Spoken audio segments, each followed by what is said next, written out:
Сәлеметсіздер, ASP.NET Core сайт жасау курсымызды жалғастырамыз. Біз алдыңғы сабағымызда MySQL деректер базасын орнатқан болатынбыз.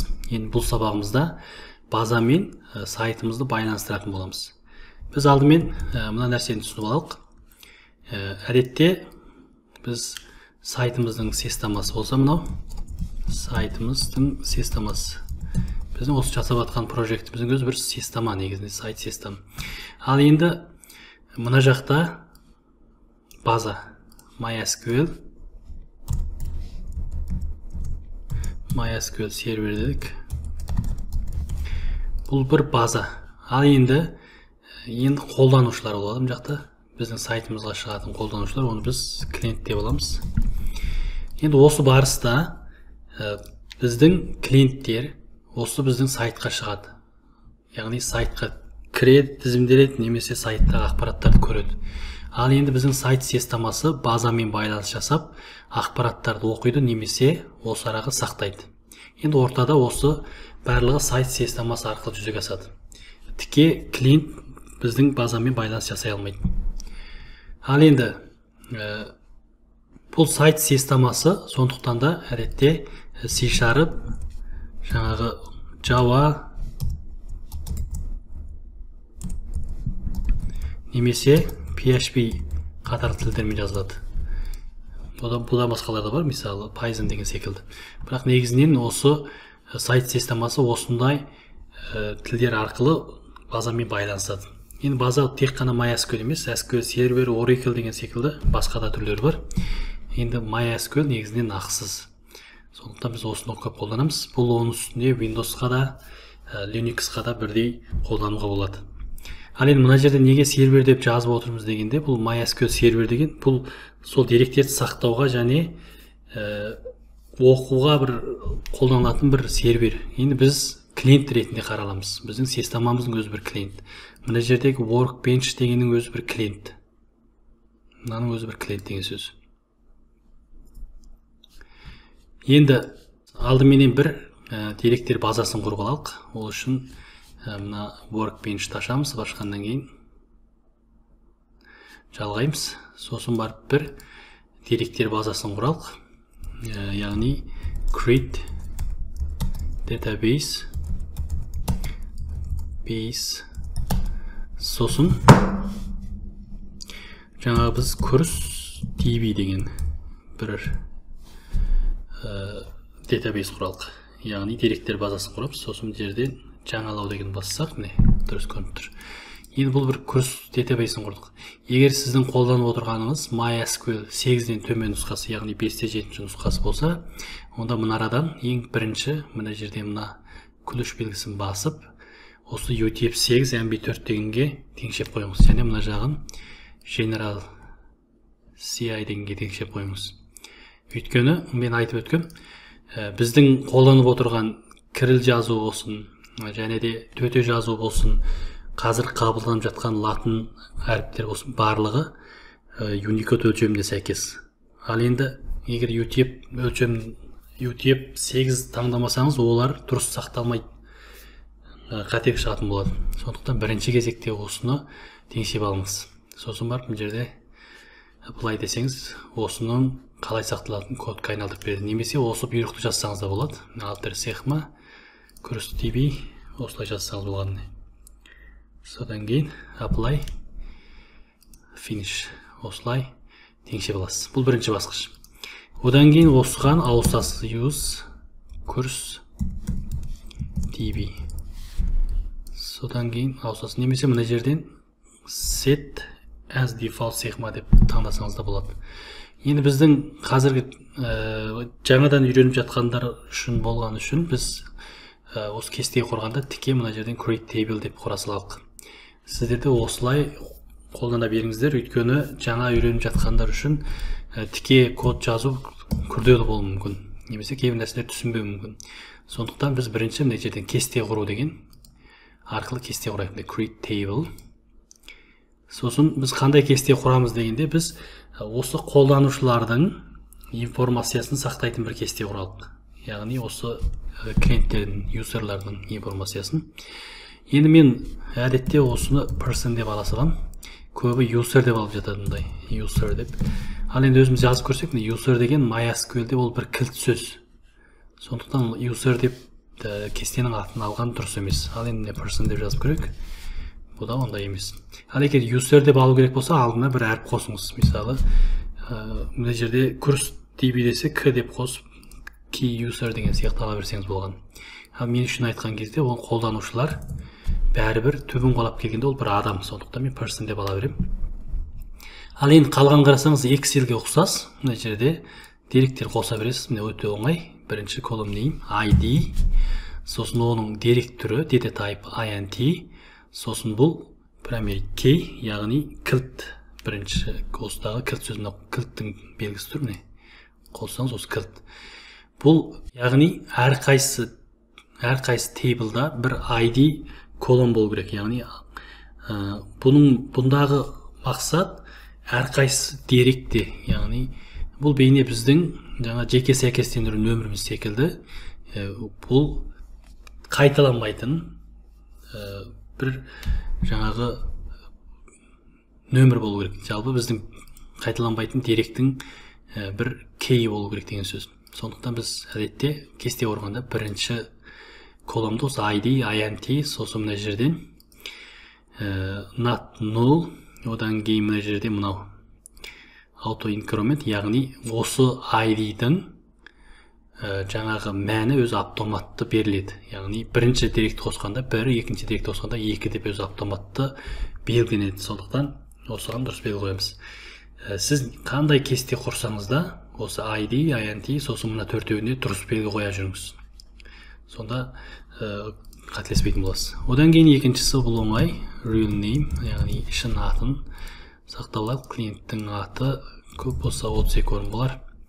Сосын not null дейді, яғни null болмасын дейік. Одан кейін email деген біреу алалық. Email 45 бола берсін. Содан кейін password, яғни клиенттің сайтқа кіру үшін қолданылатын құпия сөзі. Бұны біз 32 орын алайық. Мына жердегі ұзындығы, әріптің ұзындығы. Мына varchar деген Unicode өлшемдегін сақтауға болады деген сөз. Мына жерде 32. Сосын мынаны біз char деп алсақ та болады. Varchar демей қойық. Енді мына жерде varchar деген бұл мәтін түріндегілерге арналған, әрі Unicode өлшемін қолдайтын түр, дерек түрі. Ал мына char деген тек қана жаңа UTF емес, ASCII деген сондайды алған бір дерек түрі, яғни бұда мәтін түріндегі, бірақ бұл кеңейтілген латын әріптерін немесе басқа да кирилл әріптерін танымайды. Бұл тек латынша немесе цифрды ғана таниды деген сөз. Осыны 32 деп аламыз. Ал не үшін бұның ұзындығын 32 деп алдық деген кезде, әдетте құпия сөзді базаға сақтаған кезде оны ашық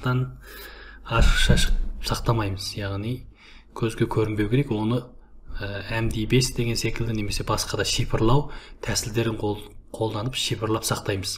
Яғни көбінде MD5 арқылы шифрлап сақтайды. Ал бұны сақтағанда оның ұзындығы әдетте 32 болады. Сіз 1 деп жазып соны шифрласаңыз да ұзындығы 32 болады. 64 орынды цифрды шифрласаңыз да оның ұзындығы 32 болады. Соған біз осы char арқылы сақтайтынымыз сол. Ал енді одан кейінгісі біз is delete дейік. Is delete, сосын бұның дерек түрі tiny int, сосын ұзындығы 1 болсын. Одан кейін not null дейік. Осылай сақтайық. Бұның default мәнін бере салайық 0. Яғни клиент өшіп кетті ма деген сөз. Яғни әдетте базаға деректер сақтағаннан кейін оны базадан жою керек болса да оны мүлдем жойып жібермейді. Тек қана осындай бір колонға is delete деп немесе басқалай статус ретінде алып, соның мәнін өзгертетін болады. Яғни is delete деген 1 болса, оны оқымайды деген сөз. Енді мынаны болғаннан кейін біз мына жерде астына apply сақтаймыз. Мына жерде өзі бізге жаңағы кодын шығарып береді. Енді өзіңіз жазсаңыз да осылай жазасыз мына негізінен. Содан кейін apply болды. Бізге бір кесте қосып берді міне. Ал енді бұл кестені көрейік, тексеретін жерде select жұлдыз from person. person міне шығарып берді. Біз өзіміз біреу қоса салайық қолмен. Нұрбол имейлі mauleta@gmail.com. Сосын паспорт 1 2 3 4 5 6. Міне әзірше осылай жаза салайын паспортын. Изделите 0 дейік. Содан кейін астында міне apply деген бассақ, бізге осы SQL-де қалай жазылады, соны көрсетіп береді. Сосын жерде apply деп жазамыз, болды. Енді барып мынаны қайтадан көрейік міне. Міне қайтадан шығып тұр деген сөз. Енді жаңа мен айтып отырғандай изделите деген қалай дегенде, бұл қолданушыны біз базадан өшірсек, бұны өшірмейміз, тек қана мына изделите дегенді бірге өзгертеміз, болды.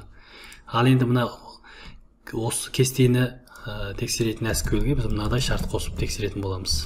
Where is delete бір, міне is delete деген 0 болған кездегісін тексереміз. Сол кезде жаңағы мына көрінбейді деген сөз.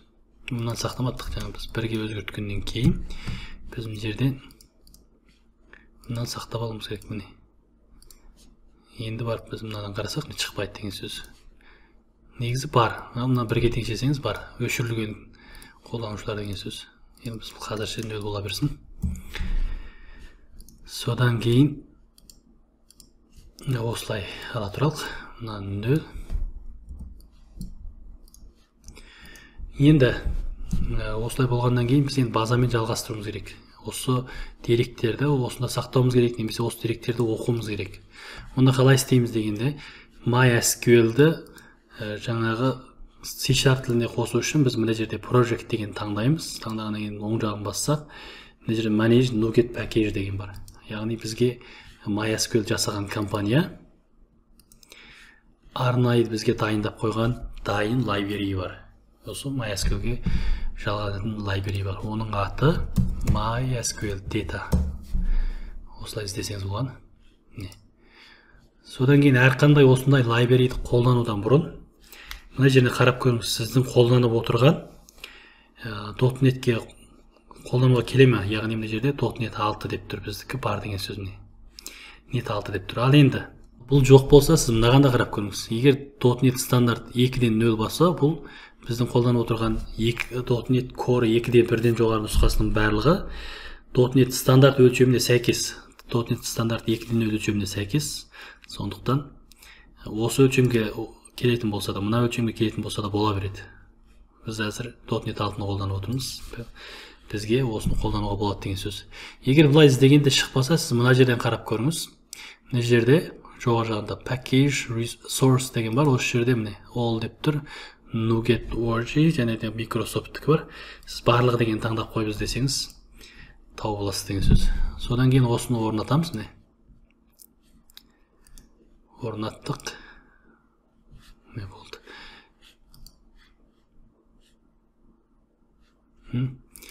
Орнатамыз. Окей. I accept. Негіз мына орнап болған болу керек, мына жерден. Міне орнап болыпты. Сосын болғаннан кейін біз енді бұның бір мысалын іздеп келейік. Сайтқа кіремізді. MySQL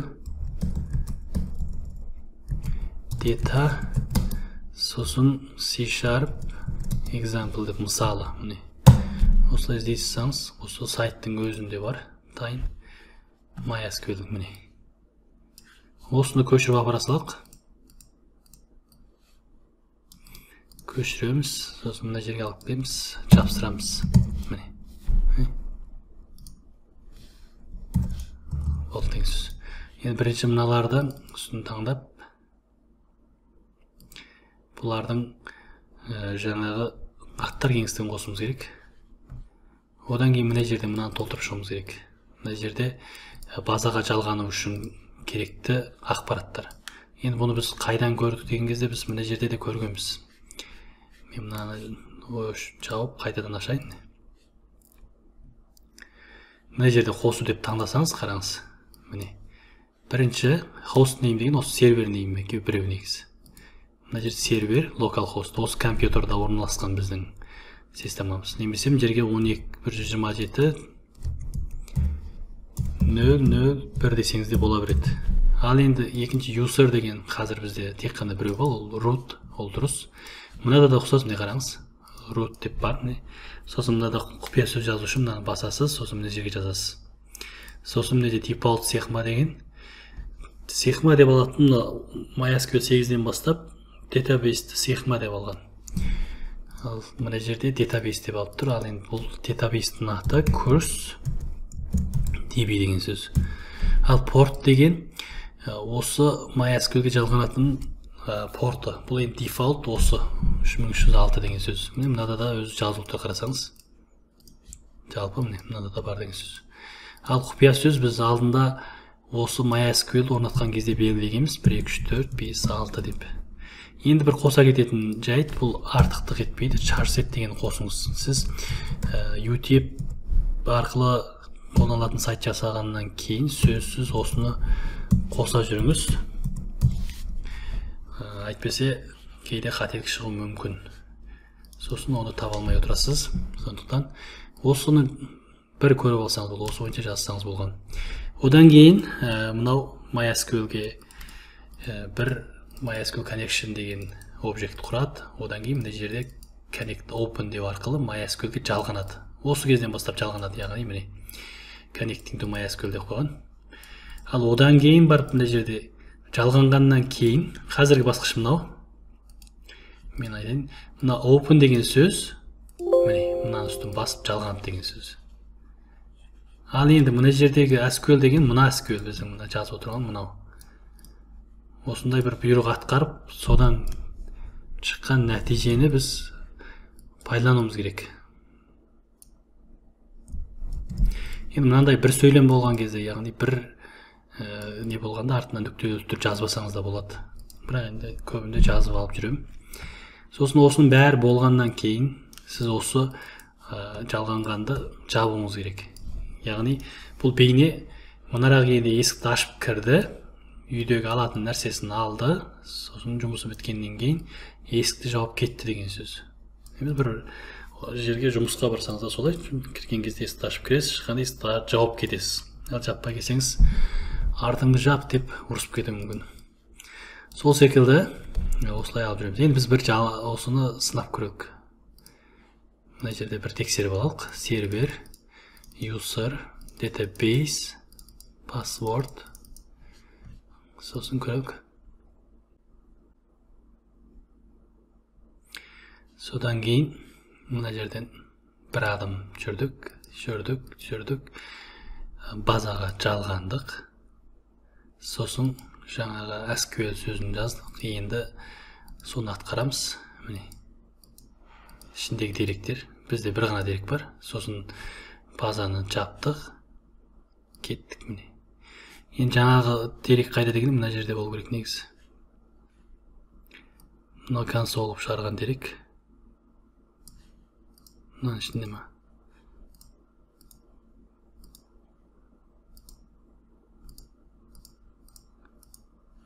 Негізі осының ішінде болу керек. Debug.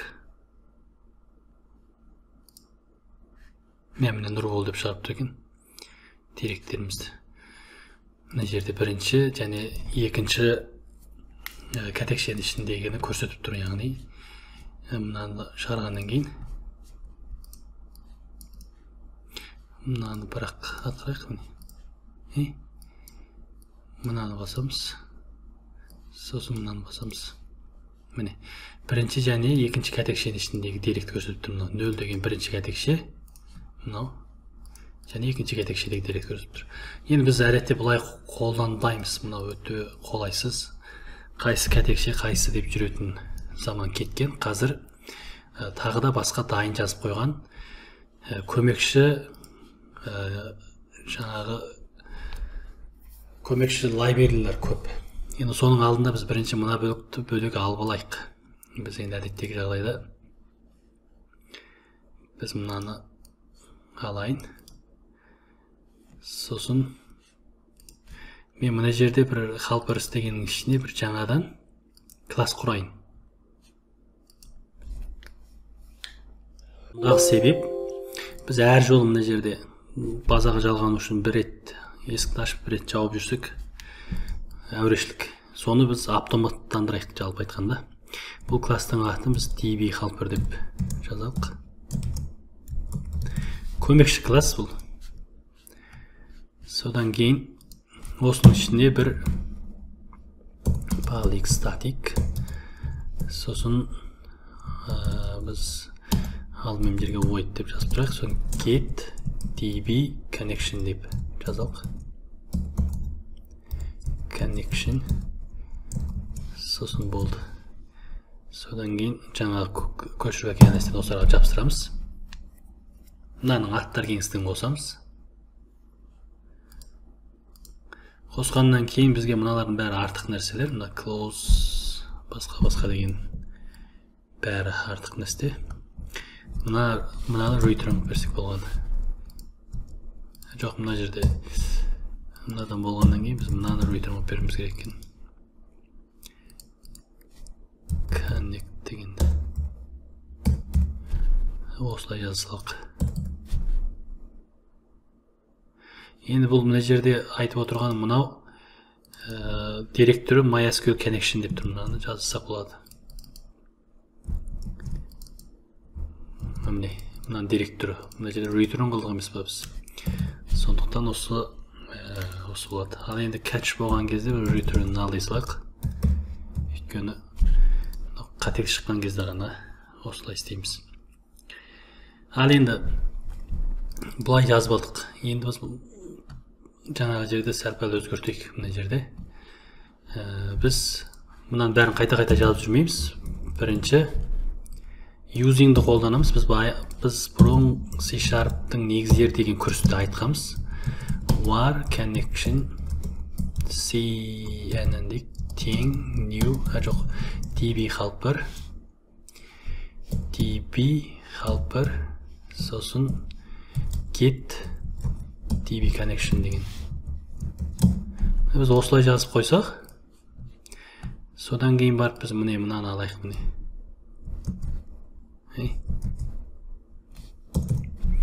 Біз мына бөлікті көшіріп аламыз.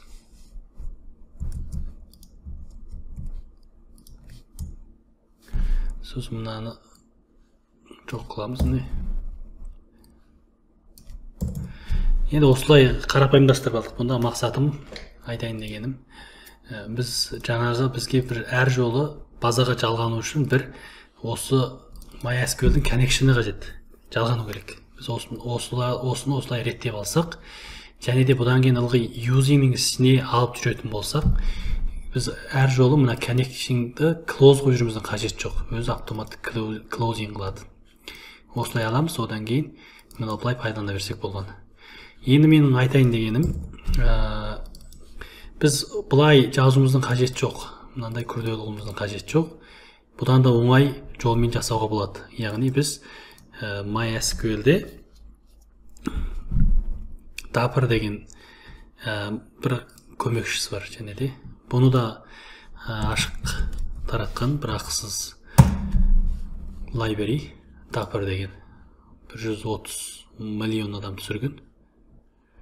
Өте қолдануы кең. Бұл Java-да да қолданылатыны бар, C# тілінде де бар. Енді бұған қарасаңыз, жаңағы .NET 6 деген жоқ, бірақ мына жерде .NET стандарт өлшеміне үйлеседі, 2-ден өлшеміне, сондықтан бізге бола береді деген сөз. Және де орнатамыз. Окей. Сосын болғаннан кейін жаңағы home ішіне баралық. Енді біз мына жерде өзгертеміз, қарап тұрамыз. Бірінші біз using Dapper деп біз жаңағы Dapper'ды қосып алалық, аттар кеңістігін. Одан кейін енді қараңыз. Мен мына жерде мынауға керек қайда болса да connect, сосын барып нүкте қойсаңыз, query деген мынандай query first немесе query first or default деген сияқты көп деген дайын бізге класстар қосып берген, жаңағы әдістер қосып берген. Біз осы query'ді пайдаланып көрейік. Міне query, содан кейін мына SQL жазақ, сосын мына жаққа міне list, осылай ала аламыз, динамик. Содан кейін мына жерге list,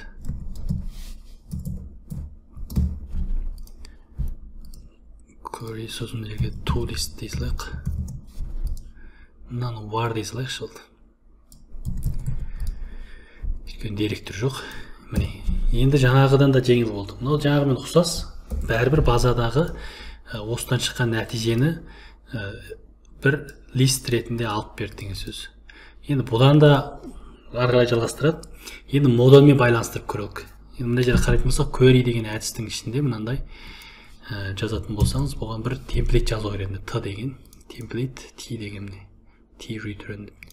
Енді ол темплейт дегенді түсіну үшін мен былай істеймін. Бірінші мына жерде қараңыз. Мен мына жерде тек қана real name'ді ғана көрсетейін. Осыдан шыққан. Онда мынадан шығатын нәтиже list string болады деген сөз. String болады. Бұны біз өзіміз біліп тұрмыз мына жерде. Мынадан тек қана бір тал ғана мән қайтарады. Мен мынаны мына жерден ерінбей көрсетейін. Яғни real name деген бір ғана колонын көрсетем, яғни міне бір тал ғана колон көрініп тұр. Ал енді бірақ біз мына жерде листтан to list қылсақ, бұл білмейді, мыналар білмейді. Сондықтан біз мынаған айтуымыз керек. Сен мына жерде әр жолғы тексеріп шыққан нәтижең ол бір string түріндегі. Сосын оны мен to list қылсам, ол бір листқа айналу керек деп айттық. Содан кейін барып бұл біледі деп. Сондықтан біз мына жерге бір сынап көрсете салайық.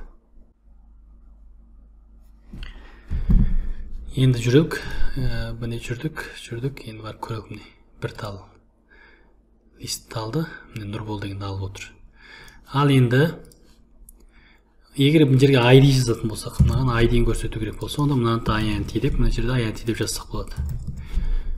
Осыдан кейін бір нәрсені байқайсыз, яғни мына жерде директорын, қандай директорын жазсақ, сондай директорындегіні ала алады екенбіз біз. Яғни біз мына жердегімен өзара байланысты деген сөз. Енді біз мына жерге жұлдыз жазған кезде қандай директорын жазуымыз керек. Онда біздің енді ол үшін біз модульмен байланыстыруымыз керек. Яғни мына жерде директоры INT болса, енді біз және де бір өзіміз бір директорын қосып алуымыз керек. Яғни модулстың ішіне баралық, бір класс құралық, бұл класстың атын person деп жазалық. Жаңағы тейблдің атымен бірдей, мынадағы мына атымен бірдей. Бірақ бұны үлкен жазалық. Person деп жаздық міне. Содан кейін бұда тейблда не бар, соның бәрін жазып шығуымыз керек. Public string жерде біздікі real name. Содан кейін public string email get set. Енді get set деп жазатын бұл автоматты бұрынғы сабақтар айтқанбыз, бұл автоматты пропертилер деп аталады. Сосын мына жердегі password string, бұл да password түрінде. Password get set. Енді мына жерде INT түрінде емес, бұл негізі uint түрінде екен. Өйткені біз мынаны жаңа құрған кезде таңдағанбыз, 0-ден кіші болмайды деп. Одан кейін byte түрінде. Сосын жаңағы is delete get set. Осылай алып алдық. Ал енді бұл byte түрінде ма қайсысы екенін қалай білеміз дегенде мына жерден қараңыз. Міне C# жоқ, MySQL data type to C# data type деген. Бұл MySQL-дегі деректер түріменен жаңағы біздің C#-тағы дерек түрлерінің өзара кестесі. Яғни MySQL-де біз varchar деп алсақ, varchar, char бәрі айналып кеп, C# тілінде бұл бір string-ға жатады. System string. Ал жаңағы INT бірдеме дегендер айналып кеп, бұл INT түріне жатады. Осы сияқты. Ал tiny деген қайда жүрмін жерде жаңағы. Біз MySQL-де tiny деп жаздық. Міне жүр. Бұл S-byte түріне жатады екен негізі, мынаны S-byte деп жазып қояқ болды. Осы сияқты. Бірақ енді ол көріп жүріңіздің қажет жоқ, негізінде кейін мен бұдан да оңай әдіс айтам. Бірақ негізгі заңдылығы солай. Екеуінің деректерін байланыстырасыз. Ана жақта қандай деректер, мына жақта сондай деректер. Енді осылай жазып алғаннан кейін жаңа homeға керек. Бірінші мына жерде жұлдыз белгісін өзгертеміз. Одан кейін міне. Мына жерде person деп айтамыз міне. Содан кейін міне мынада person. Енді listті көрейік. Міне келіп болды. Енді алға жүреміз. List міне. Осылай list алдым. Lisттің ішіне қарасаңыз біздің керекті мәліметтердің бәрі бар міне. ID, SDT, password, real name деп мен мына жерде мысалы name list дегенді өзгертіп көрейін. Осыдан кейін мынаны кесіп алалық, мына жерге жазалық. Name list дегенге осыны жаза салалық.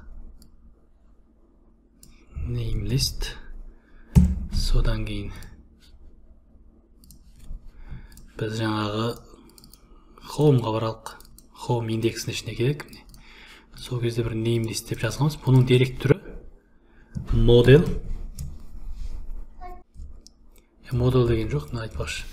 Бұл мына жердегі models дегеннің ішінде, яғни person деп жазалық.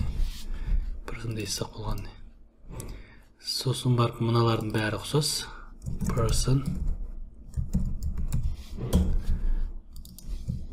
Person. Сосын болғаннан кейін мына жерде мынаны var деп қояйық, мынаны person деп қояйық. Енді мына жердегі үлкен бұл дерек түрінің аты person негізінде. Сосын барып мына жерде person name, real name міне. Енді біз мына жердегілерді алып тастадық, сақтадық, бір қозғалтып көрейік. Міне дұрыс оқып көрсетіп тұр. Мына біздің базадан оқып көрсеткен дерегіміз. Осылай біз сайтымызбен жаңа базаны байланыстыра аламыз деген сөз.